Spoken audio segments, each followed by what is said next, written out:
नमस्कार माझ्या सर्व प्रिय विद्यार्थी मित्र आणि मैत्रिणींनो, मी सौ सुनीता रामभाऊ बारगसे। आज आपण इयत्ता 10वी विषय मराठी गद्य पाठ 20वा सर्व विश्वची व्हावे सुखी, लेखक डॉक्टर यशवंत पाठक हा पाठ आज आपण अभ्यासणार आहोत। तर सर्वप्रथम आपण सर्व विश्वची व्हावे सुखी या पाठाचे जे लेखक आहेत डॉक्टर यशवंत पाठक या लेखकांचा आपण परिचय पाहणार आहोत। डॉक्टर यशवंत पाठक हे संत साहित्याचे अभ्यासक, त्याचबरोबर ते प्राध्यापकही होते। मराठी संत साहित्य आणि लोकजीवन, लोककला व लोकसंस्कृती या गोष्टींशी असलेल्या आंतरिक जिव्हाळ्यातून डॉक्टर पाठक यांचे सर्व लेखन निर्माण झाले आहे। नाचू कीर्तनाचे रंगी, ब्रह्मगिरीची सावली, मातीचं देणं हे ललित लेख संग्रह या लेखकांचे प्रसिद्ध आहेत। तसेच नक्षत्रांची नाती हे व्यक्तिचित्रही या लेखकांचे प्रसिद्ध आहे। स्पंदने श्री समर्थाची, तुकारामांचे अभंग, निरंजनाचे माहेर ही काही समीक्षात्मक पुस्तके सुद्धा या लेखकांची प्रसिद्ध आहेत। आभाळाचे अनुष्ठान हा कथा संग्रह देखील प्रसिद्ध आहे। कथा, ललित लेखन, आध्यात्मिक लेखन, व्यक्तिचित्रे असे विविध प्रकारचे लेखन डॉक्टर पाठक या लेखकांनी केलेले आहे। पुणे विद्यापीठाच्या ज्ञानेश्वर अध्यासनाचे प्रमुख म्हणूनही त्यांनी काम केलेलं आहे। आता आपण या पाठाचा थोडक्यात पाठ परिचय करून घेणार आहोत। हे विश्वची माझे घर या संत ज्ञानेश्वरांच्या वचनाचा प्रत्यय आजही या तंत्रयुगामध्ये आपण घेत आहोत। पण तरी सुद्धा माणूस जो आहे तो कुठेतरी आपल्याला दुरावलेला जाणवत आहे। माणसा माणसांमध्ये असलेलं प्रेम, आदर हे आपल्याला मात्र जाणवत नाही। आणि म्हणून हे विश्वची व्हावे सुखी म्हणजे हे विश्व सुखी व्हायचं असेल, विश्व म्हणजे संपूर्ण जग, जर हे विश्व सुखी व्हायचे असेल तर त्यासाठी माणसे सुखी व्हायला हवीत। आणि माणसांनी सुखी होण्यासाठी माणसाने माणसांबरोबर असलेलं जे नातं आहे ते नातं प्रेमाचं, आदराचं, सहकार्याचं असलं पाहिजे। आणि ही जी संकल्पना आहे हीच संकल्पना आपल्याला सर्व संतांनी सांगितलेली आहे। संतांनी आपल्या अभंगामधून, ओवींमधून आपलं जे काही लेखन साहित्य त्यांनी केलेलं असेल अशा या लेखन साहित्यामधून सुद्धा हाच उपदेश आपल्यापर्यंत सर्व संतांनी पोहोचवलेला आहे। आणि हेच सूत्र या पाठामध्ये सांगितलेलं आहे। दळणवळण आणि संपर्काच्या या आधुनिक साधनांनी वैश्विक खेड्याची संकल्पना जी आहे ती प्रत्यक्षामध्ये आणलेली आहे। म्हणजे सर्व खेडी आता दळणवळण आणि जी काही संपर्काची आधुनिक साधनं आहेत त्यामुळे संपूर्ण खेडी ही एकमेकांच्या जवळ आलेली, संपर्कामध्ये आलेली आहे। म्हणजे वैश्विक खेड्याची संकल्पना प्रत्यक्षामध्ये त्यामुळे आलेली आहे। म्हणजे पूर्वी जी संकल्पना संत ज्ञानेश्वरांनी मांडलेली होती की संपूर्ण विश्व म्हणजे जग हे माझं घर आहे, त्याचा प्रत्यय आज आपण पाहत आहोत की विज्ञान आणि तंत्रज्ञान यांच्या या प्रगतीमुळे, सोशल मीडिया असेल, दळणवळण असेल, यामुळे संपूर्ण जग जवळ आलेलं आहे। परंतु संपूर्ण जग हे एक झालेलं आहे। म्हणजे जगाच्या एका टोकाकडे घडलेली जी गोष्ट आहे ती पूर्ण जगभर पसरते, ती आपल्याला समजते। तसंच गुगलच्या माध्यमाने सुद्धा, त्याच्या मदतीने सुद्धा जगाच्या कानाकोपऱ्यामध्ये कुठे काय चाललेलं आहे ते सगळं आपल्याला लगेच कळतं। म्हणजेच वैश्विक खेड्याची जी संकल्पना आहे ती वैश्विक खेड्याची संकल्पना या ठिकाणी प्रत्यक्षात आलेली आहे। इंटरनेटच्या माध्यमातून किंवा सोशल मीडियाच्या मदतीने गाव ते जग या स्तरावर माणूस माणसाला भेटतो, त्यामुळे तो जवळ यावा, जोडला जावा. मग अशा प्रकारे एक एक माणूस जोडला, माणसं मनाने जवळ आली की अवघी मानवता म्हणजे ही संपूर्ण मानवता सुखी होईल. आणि संतांच्या वाङ्मयातील हाच जो विचार आहे, हा विचार अतिशय परिणामकारकरित्या लेखकांनी या पाठामध्ये मांडलेला आहे. मग आता काही मुद्द्यांच्या आधारे, हे सर्व मुद्दे तुमच्या समोर मांडलेले आहेत, या मुद्द्यांच्या आधारे आपण या पाठाचा अभ्यास करणार आहोत. तर प्रथम महाराष्ट्रात असलेले जे संत आहेत त्या संतांची ओळख आपण पाहणार आहोत. तुम्हाला माहिती आहे की महाराष्ट्र ही संतांची भूमी आहे. पहा विद्यार्थी मित्र मैत्रिणींनो, तुम्हाला हे माहिती आहे की आपल्या महाराष्ट्रामध्ये अनेक संत होऊन गेलेले आहेत. कितीतरी अशी संतांची नावं तुम्हाला सांगता येतील, जसं की संत ज्ञानेश्वर आहे, संत नामदेव आहे, संत रामदास आहे, संत तुकाराम आहेत, संत गाडगेबाबा आहेत, संत तुकडोजी महाराज आहेत. यासारखे अनेक संत आपल्या महाराष्ट्रामध्ये होऊन गेलेले आहेत. आणि संतांचे हे जे विचार आहेत, हे विचार आजही आपल्या महाराष्ट्रामध्ये आपल्याला पाहायला मिळतात.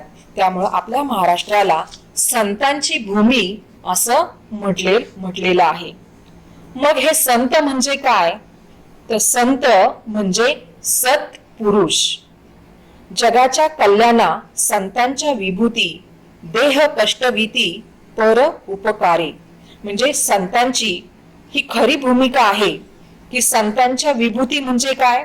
तर संतांनी जे काही अभंग लिहून ठेवलेले आहेत, संतांचे जे काही विचार आहेत, ते आपण आचरणामध्ये आणले पाहिजेत, तरच जगाचं कल्याण होणार आहे. सर्व संतांनी आपलं संपूर्ण आयुष्य जे आहे ते परोपकार करण्यामध्ये, दुसऱ्यांना मदत करण्यासाठी, दुसऱ्यांसाठी कष्ट करण्यामध्येच संपूर्ण आयुष्य सर्व संतांनी खर्च केलेलं आहे.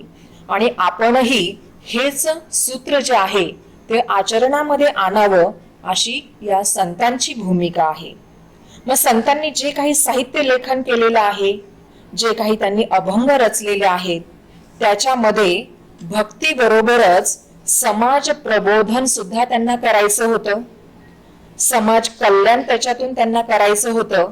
हाही उद्देश त्या संतांच्या अभंगामधून, ओव्यांमधून, त्यांच्या लेखन साहित्यामधून आपल्याला पाहायला मिळतो. मग समाज प्रबोधन म्हणजे काय? तर समाजाला जागं करणं किंवा समाजाला शिकवणं. संत परमेश्वराकडे स्वतःसाठी काहीही मागत नाहीत, कारण ते संपूर्ण विश्वाला, म्हणजे हे जे संपूर्ण विश्व आहे, संपूर्ण जग जे आहे, ते स्वतःच कुटुंब ते मानतात. म्हणून ते स्वतःसाठी काही मागत नाहीत, तर ते मागतात ते विश्वासाठी, संपूर्ण जगासाठी. आणि म्हणूनच संत असं म्हणतात की बुडता हे जन न देखवे डोळा, येतो कळवळा म्हणूनी. याचा अर्थ काय होतो? तर याचा अर्थ असा आहे की हे जे जग आहे, हे जग बुडताना, ह्या जगाचं नुकसान होताना मी माझ्या डोळ्यासमोर पाहू शकत नाही, कारण मला त्यांची दया येते, कळवळा येतो कळवळा म्हणूनी. त्यामुळं या संतांना, या माणसांचा कळवळा येतो, या मानवतेचा त्यांना कळवळा येतो, दया येते. म्हणून महाराष्ट्रातील जे वारकरी संप्रदायातील सर्व संत जे आहेत, त्या सर्व संतांनी आपल्या या साहित्यामधून विश्व कल्याणासाठी परमेश्वराकडे, आपल्या गुरूंकडे साकडं घातलेलं आहे. आता साकडं घालणे हा एक वाक्प्रचार आहे. साकडं घालणे म्हणजे विनवणी करणे. संत ज्ञानेश्वरांपासून ते अगदी आधुनिक संत गाडगेबाबा यांच्यापर्यंत असलेल्या सर्वच संतांच्या प्रार्थना म्हणजे या सर्व संतांनी त्यांच्या अभंगामध्ये, त्यांच्या कीर्तनामध्ये, किंवा जे काही ज्ञानेश्वरी आहे, त्या ज्ञानेश्वरांनी आपल्या ज्ञानेश्वरीमध्ये लिहिलेल्या पसायदानामध्ये सुद्धा, त्यांच्या ग्रंथामध्ये आपल्याला मानवतेचा आविष्कार पाहायला मिळतो. त्यातील त्यांच्या प्रार्थनेमध्ये, म्हणजे ह्या सर्व संतांच्या प्रार्थना जर आपण पाहिल्या तर त्याच्यामध्ये विश्व कल्याण, माणुसकी, सहृदयता याचं प्रतिबिंब आपल्याला त्याच्यातून दिसून येतं. म्हणजे माणसाच्या मनामध्ये माणुसकीचा जो झरा आहे तो जिवंत असेल तरच हे विश्व कल्याण शक्य होणार आहे. कारण आज आपण पाहत आहोत की माणसातील माणुसकी जी आहे ती हरवत चाललेली आहे. माणुसकी नाहीशी होताना दिसत आहे. माणसातील माणुसकी जर जिवंत असेल तरच ही माणुसकी माणसांना एकमेकांना जोडली जाईल. मीपणाचा जो अहंभाव आहे तो न पाळता आपण जर आम्ही सर्वजण एकच आहोत याच्यामध्ये जर संपूर्ण विश्व सामावलं असेल तरच ही सर्व मानवता एक होणार आहे. माणसं एकमेकांच्या जवळ येणार आहेत. म्हणजे संपूर्ण जग जवळ असल्यासारखंच आपल्याला वाटतं. म्हणजे अवघे विश्वची माझे घर वसुधैव कुटुंबकम ह्या ज्या संकल्पना संतांनी सांगितलेल्या आहेत त्यांच्या साहित्यामधून या संकल्पना त्यांनी प्रकट केलेल्या आहेत. म्हणजे संपूर्ण विश्व हेच माझं घर आहे असं समजून आपलं वर्तन असलं पाहिजे. म्हणजे ही कल्पना जी आहे संपूर्ण विश्व हेच माझे घर ही कल्पना मनावर बिंबवली जाते. त्यामुळं सर्व विश्व वसुधैव कुटुंबकम वाटू लागतं. विश्व कल्याणाचाच विचार मन करू लागतं. आणि सर्व संतांच्या या प्रार्थनेमधील अभंगातील साधर्म्याचा म्हणजे समानतेची ही जी गोष्ट आहे हा साधर्म्याचा धागा विश्व कल्याण हा एकच सर्व संतांच्या अभंगातून प्रार्थनेतून आपल्याला पाहायला मिळतो. आणि याचाच परिचय आज आपण या पाठातून आणि मुद्द्यांच्या आधारे संतांचे जे वचन दिलेले त्याच्यातून आपण घेणार आहोत. महाराष्ट्रातील संतांचे विचारधन. आपल्या महाराष्ट्रामध्ये जे संत होऊन गेलेले आहेत त्या संतांनी विश्व कल्याणासाठी मानवतेसाठी जे काही विचार त्यांच्या अभंगामधून त्यांच्या प्रार्थनेतून त्यांच्या ग्रंथांमधून मांडलेले आहेत, जो काही संदेश दिलेला आहे ते आपण या सर्व संतांच्या या विचारामधून पाहणार आहोत. सर्वात प्रथम संत ज्ञानेश्वर. आता संत ज्ञानेश्वरांच्या ज्ञानेश्वरी हा जो ग्रंथ आहे या ग्रंथामध्ये पसायदान आहे. आणि हे पसायदान तुम्हाला माहिती आहे, हे पसायदान तुम्ही म्हणता आणि त्या पसायदानाचा अर्थ सुद्धा तुम्हाला माहिती आहे. म्हणजे हे पसायदान म्हणजे मानवाच्या कल्याणासाठी विश्वात्मक देवाला केलेली ही प्रार्थना आहे.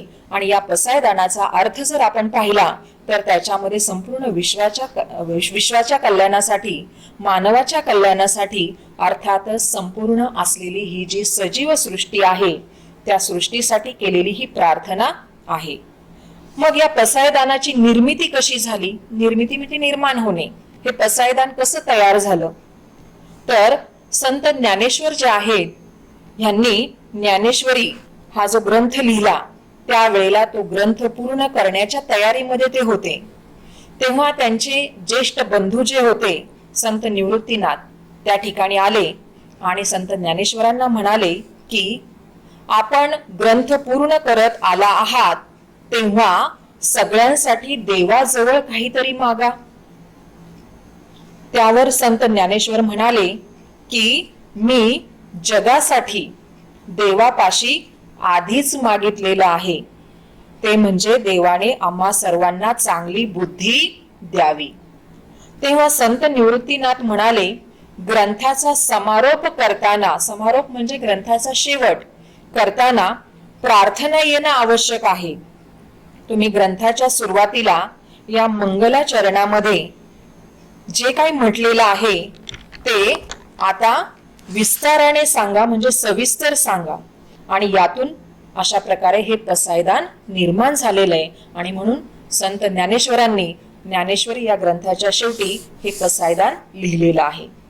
मग संत ज्ञानेश्वरांनी सांगितलेली ही जी प्रार्थना आहे म्हणजे हे जे पसायदान आहे ते आजही आपल्या स्मरणामध्ये कायम आहे.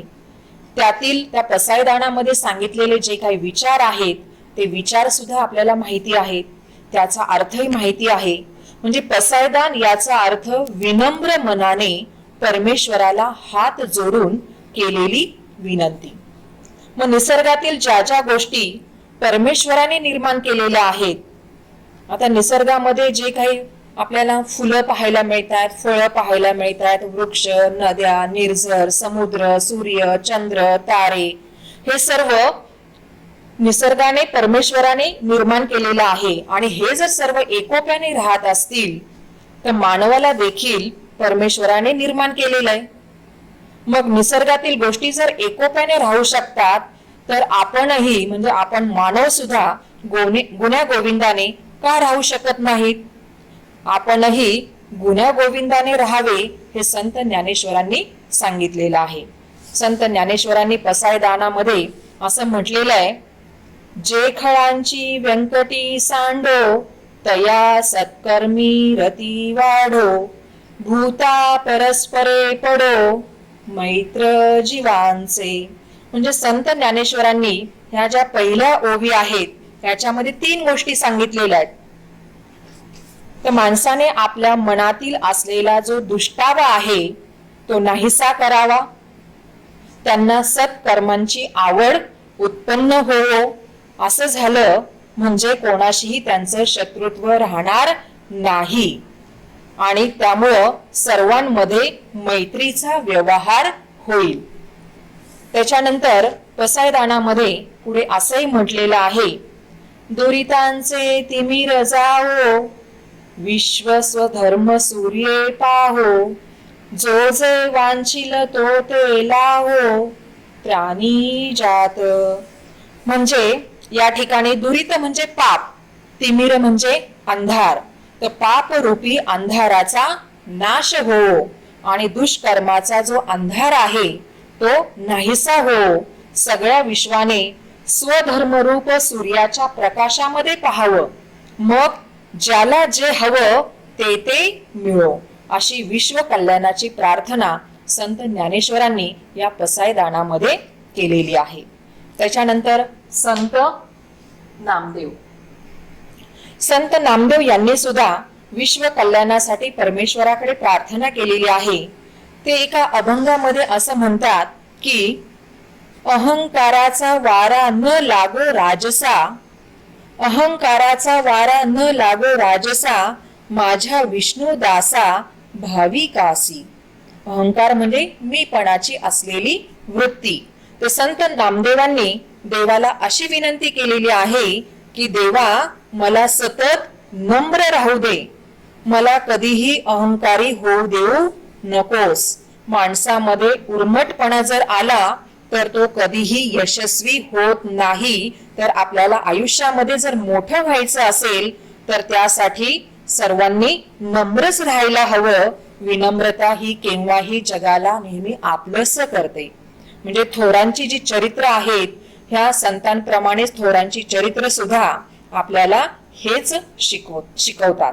त्याच्यानंतर संत एकनाथ, संत एकनाथांनी सर्वभूती भगवत भावो, हाची निज भक्तीचा ठावो असं म्हटलेलं आहे.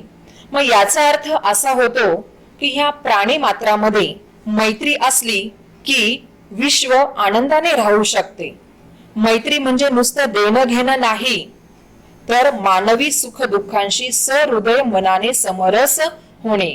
म्हणजे मानवाच्या दुःखामध्ये पण सहभागी होणे, सुखामध्ये पण सहभागी झालं पाहिजे. तर मानवी सुख दुःखाशी सहृदय मनाने समरस होणे, समरस म्हणजे एकरूप होणे. दुसऱ्याच्या आनंदामध्ये आनंद मानणे, दुसऱ्याच्या दुःखामध्ये सुद्धा त्याला आधार देणे, हा आपला किंवा तो परका असं मनात कधीही न आणणे. असं झालं तरच काय होणार आहे, जीवाचे मैत्र होईल. म्हणजे संत एकनाथ सर्वभूती भगवत भावो असे म्हणतात. तर संत ज्ञानेश्वर ह्याच्याच साठी भूता परस्परे पडो, मैत्र जीवांचे असं म्हणतात. म्हणजे दोन्ही चरण शब्द जरी वेगळे असले तरी ह्या दोन्ही चरणांचा अर्थ मात्र एकच आहे. त्याच्यानंतर संत तुकाराम, संत तुकारामांनी देवाजवळ संत संग देई सदा असे मागणे मागितलेले आहे. आता संत संग म्हणजे काय, तर संतांचा सहवास. संतांच्या संगतीमुळे, सहवासामुळे 4 माणसं एकत्र आली तर चांगल्या प्रकारचं काम त्या ठिकाणी उभं राहतं किंवा चांगल्या प्रकारचं काम होतं. परस्पर सहकार्यातूनच मानवी जीवनाचं कल्याण होतं आणि त्यासाठी संत तुकाराम महाराज सांगतात, एक एका सहाय्य करू अवघे धरू सुपंथ. म्हणजे यातून जीवनाचा जो योग्य मार्ग आहे तो आपल्याला निश्चितच सापडतो. म्हणजे एकमेकांना तुम्ही काय करा, सहकार्य करा, मदत करा. संत स्वतःसाठी काहीही मागत नाहीत, तर जगाच्या कल्याणासाठीच ते प्रार्थना करत असतात. त्याच्यानंतर संत रामदास. संत रामदास यांनी सुद्धा विश्व कल्याणासाठीच प्रार्थना केलेली आहे. कल्याण करी देव राया जनहेत विवरी, तळमळ तळमळ होतची आहे हे जन हाती धरी. विवरी म्हणजे विवरण किंवा स्पष्टीकरण. तर संत रामदास यांना सुद्धा ह्या 2 चरणामधून आपल्याला असं समजतंय की जनहिताची तळमळ त्यांना वाटत आहे, म्हणून ते परमेश्वराजवळ सर्वांचं कल्याण कर असं मागणं मागतायत. संत गाडगे बाबा. संत गाडगे बाबांनी सुद्धा समाज प्रबोधन करत असताना प्रत्यक्ष कृतीवर त्यांनी भर दिलेला आहे. म्हणजे वेळ वाया घालवणं किंवा व्यर्थ गप्पा मारत बसणं हे संत गाडगे महाराजांना मान्य नव्हतं. तर त्यापेक्षा सर्वांनी शिक्षित व्हावं यावर त्यांचा जास्त कटाक्ष होता. शिक्षणाचं महत्व सांगत असताना संत गाडगे महाराज असं म्हणतात, नको धर्म कृत्ये पैसा खर्चून या, घेण्यासाठी विद्या तोच खर्चा. स्वतःचा उद्धार करा प्रयत्नाने, शक्तीने मुक्तीने सुखी व्हावे. म्हणजे शिक्षणामुळे माणूस हा सुसंस्कृत व्हावा, त्यामुळे माणूस जोडला जावा आणि त्यातूनच मानवाचं कल्याण व्हावं. म्हणजे सुसंस्कृत व्यक्तीच स्वतः बरोबर इतरांचाही उद्धारही करतात. हेच संत गाडगे बाबांना या ठिकाणी सांगायचं आहे. त्याच्यानंतर संत तुकडोजी महाराज. संत तुकडोजी महाराजांनी सुद्धा आपल्या या ग्रामगीतेमध्ये स्वच्छतेचं महत्व त्यांनी सांगितलेलं आहे. आपलं गाव हे देवाचं मंदिर आहे आणि अशा या मंदिरामध्ये मानव देव मूर्ती सुंदर असं ते म्हणतात. म्हणजे समभावाने सेवा केली पाहिजे, अज्ञान नाहीसं व्हावं यासाठी ज्ञान विज्ञानाची कास धरावी, सर्वांनी ग्रंथ वाचावे, सत्य बोलावे असं तुकडोजी महाराज म्हणतात. आणि यासाठी संत तुकडोजी महाराज अशी प्रार्थना करतात की सर्व विश्वची व्हावे सुखी, ही धर्माची दृष्टी नेटकी, ती आणावी सर्व गाव लोकी, तरीच लाभ. नेटकी म्हणजे बरोबर, अचूक. त्याच्यानंतर आतापर्यंत आपण हे जे संतांची वचनं पाहिली, तर ह्या सर्व संत वचनांचं सार काय आहे ते आपण पाहूया. सर्व संतांनी जे काही मागणं मागितलेलं आहे ते मानवाच्या कल्याणासाठी आणि मानवाच्या प्रगतीसाठी, माणसाला मानवतेचं महत्व समजावून सांगत असताना या सुसंस्कारांची आवश्यकता, कुणालाही त्रास न देण्याची वृत्ती यावरच सर्व संतांनी भर दिलेला आहे. हे आता आपण पाहिलेलं आहे. म्हणजे गुण्या गोविंदाने राहावं, दुसऱ्याच्या उपयोगी पडावं या आवश्यक बाबींवर त्यांनी म्हणजे संतांनी भर दिलेला आहे. हे आपल्याला याच्यातून समजलं असेल. मग या सर्व संत विचारांची आवश्यकता का आहे ते आपण पाहूया. 13व्या शतकातील संत ज्ञानेश्वरांनी मांडलेली हे विश्वची माझे घर ही जी संकल्पना आहे, ही संकल्पना भौतिक प्रगती विज्ञान तंत्रज्ञान युगामध्ये खूप झाली, परंतु संत ज्ञानेश्वरांना अभिप्रेत असलेला माणसांना जोडणारा जो जिव्हाळा आहे तो जिव्हाळा मात्र आज हरवलेला आहे. आणि म्हणूनच सुसंस्कृत मन हवं आहे. सुसंस्कृत मन जर नसेल तर माणसामध्ये राक्षसी वृत्ती निर्माण होते आणि ही जी राक्षसी वृत्ती आहे ती राक्षसी वृत्ती संतांना नको आहे. म्हणजे चांगल्या मनाने निर्माण केलेल्या कृती ज्या आहेत त्या जगामध्ये महत्वपूर्ण ठरतात. विज्ञानातील चांगले प्रकल्प समृद्धी आणतात, तर सुंदर मने ही राष्ट्राची श्रीमंती वाढवतात. याकडे संतांनी आपलं लक्ष वेधलेलं आहे. आता निसर्गातली झाडं पहा. स्वतः ऊन सोसतात आणि लोकांना मात्र ते सावली देतात. पर्वत सुद्धा, या पर्वताच्या कुशीमध्ये जन्मलेल्या ज्या नद्या आहेत, म्हणजे पर्वतावरून वाहणाऱ्या ज्या नद्या आहेत, त्या मोकळ्या मनाने अनेक अडथळे पार करत त्या पुढे वाहत असतात.